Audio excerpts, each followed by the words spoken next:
All right, estimating. And what we're going to talk about is both technician estimating and service advisor estimating and the right order. I'm going to give you the order. I'll give you that pretty quickly, so if you only want to take that and go use it, great. And then I'm going to kind of describe a bit why I think that's the right order and how that's going to improve sales. The first thing that I always want on a customer ticket is whatever they came in for. So the customer's concern or complaint becomes number one. Yeah, I know. That's pretty obvious, Cecil. You didn't have to tell me that. But I've actually been in shops where they're estimating maintenance first and not what the customer came in for first.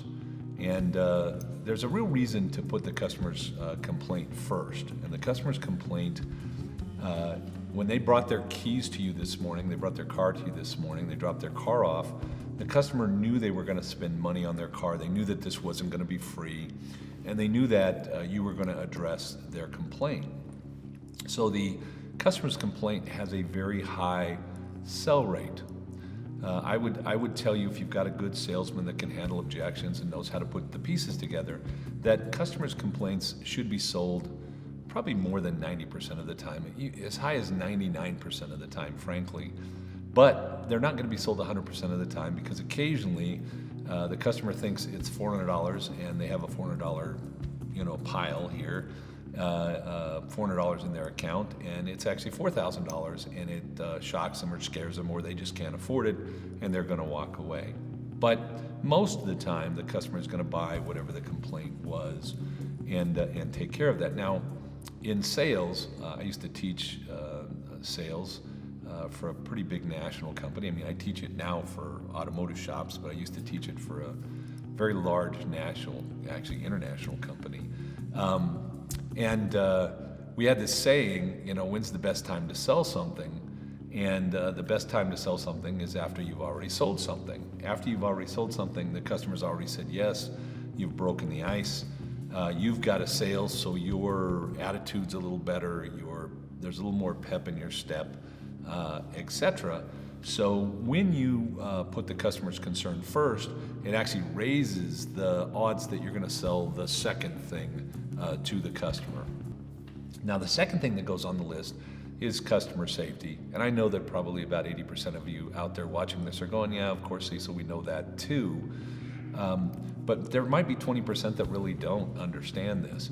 If there's any safety issues for the car, the vehicle itself, or the riders in the vehicle, I want to mention those next, and I want to put that in the pile next. Now, there is an exception, in my opinion, and that's wiper blades. And the reason that I think that's an exception is because there's a lot of customers that believe they can put their own wiper blades on and save themselves some money. So I don't want to put wiper blades right up front in the top and have them say no. I'd rather put wiper blades towards the bottom, where if they say no, it doesn't matter that much. I want to get another yes out of this customer on a safety item. So if it's got a major oil leak, a major coolant leak, brakes don't work, these are safety items for me that mean they need to be done.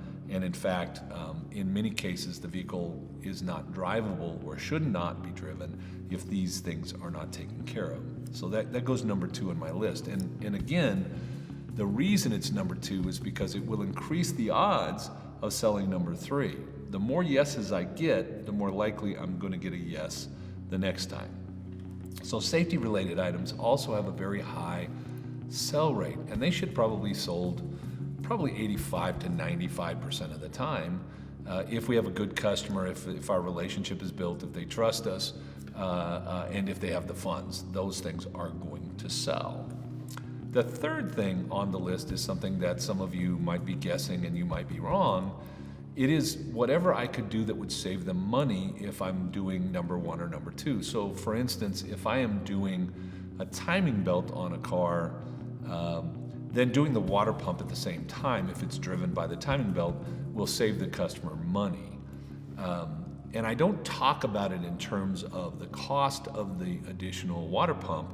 I talk about it in terms of the savings.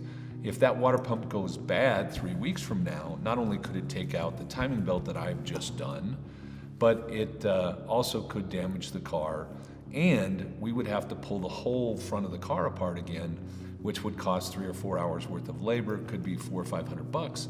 And so I'm gonna be able to save you $400 or $500 if we do this now. And once the customer agrees that that's a wise choice, I might say something like, does that make sense to you? And the customer says, yeah, that makes sense. Then I'll tell them what the cost is on the water pump or the additional cost. You want to, where possible, get them agreeing and saying yes, at least to the idea that the job should be done, even if they have not yet agreed to the price. And in fact, you really want them to agree to the idea even before the price is mentioned, because once they've said yes, the job should be done, now it's very difficult for them to say, no, I don't want to do it because it costs too much. You're putting them in a position that might make it a little difficult for them, might make them a little nervous, but it's not a bad position, it's not going to kill them, and it's going to help you sell the jobs that you should. So number 3 is going to be anything that saves the customer money if it's done with number 1 or number 2, combination jobs. Doing a water pump or a radiator in a vehicle, I'm going to replace the thermostat. Certainly if I do any suspension work, we're going to do the alignment. Those are things that we talk about in terms of, when we do this, we need to, or we have to do this, or we should do this, and get the customer's agreement. So number 3 on the list is things that save money. Number 4, now we're talking about our maintenance items, coolant flushes, brake flushes. I wouldn't say air filters or wiper blades. I don't think those are maintenance items. I think those are items that when they're bad, they need to be replaced. I would say more this has to do with some of the maintenance services and things that really don't have to be done today. They're not going to kill the car if they're not done today. They're not going to cause a major problem. But if you can do them today and you can afford them today, it makes sense. So what I teach service advisors, I'll give you guys a little piece of that, is when the customer says, hey, do I have to do this coolant flush today? The answer is no.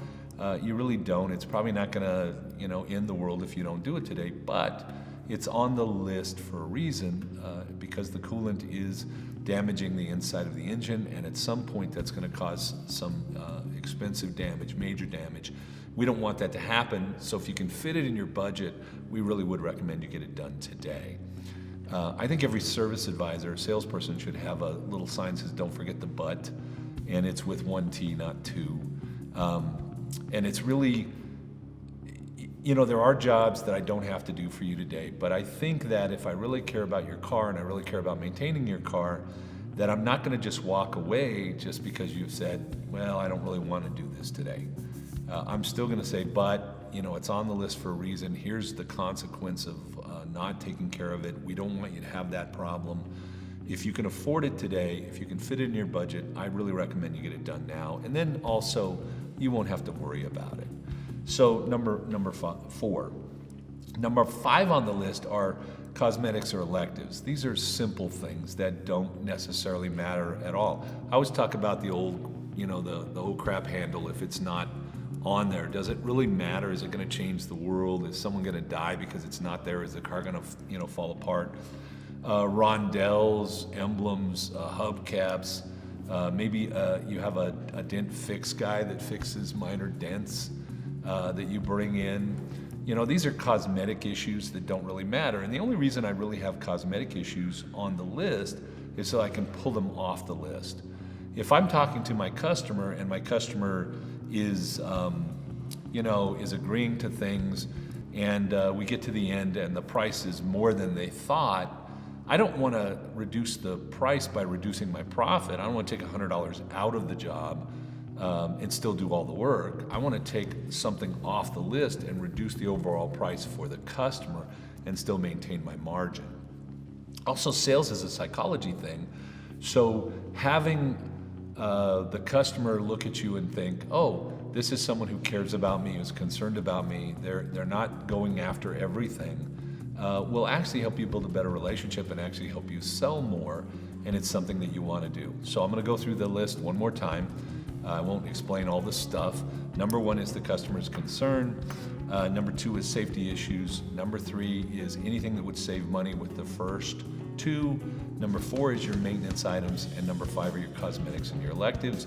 And actually, if you put that in the order and you approach it right, then you are going to make more sales. You're going to have higher average repair order, which is going to help your business. Thank you for your time today. Have a great day. We hope you enjoyed this week's tip. For more information on the concepts we discussed, check out our upcoming classes at www.ifrabe.com/classes, or listen to the Leading Edge podcast at institutesleadingedge.podbean.com, where we discuss business topics just like this one with a panel of industry experts. You can also contact us whenever it's convenient, and we'll set up a free consultation on how the Institute can help you better your business, your life, and the industry as a whole. We'll see you guys next week.